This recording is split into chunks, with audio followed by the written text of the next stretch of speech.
Crypto के हवाले से एक गुड न्यूज़ भी है और एक बैड न्यूज़ भी है। इसी साल में क्रिप्टो पर एक और जो सितंबर में क्रैश आया था, उसी तरह का एक क्रैश एक्सपेक्टेड है।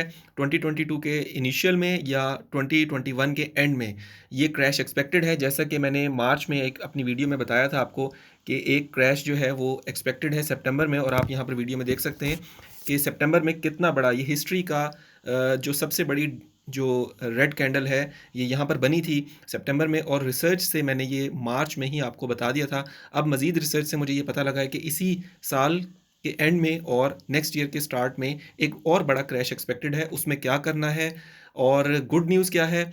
गुड न्यूज़ ये कि 2022 में बिटकॉइन बहुत ज़्यादा बुलिश होगा और अपना $100,000 का टारगेट वो अचीव कर सकता है, जो कि हम एक्सपेक्ट कर रहे हैं। सो मज़ीद वीडियोज़ के लिए मेरे चैनल को सब्सक्राइब करें, नीचे रेड सब्सक्राइब का बटन है। Thank you for watching, good bye.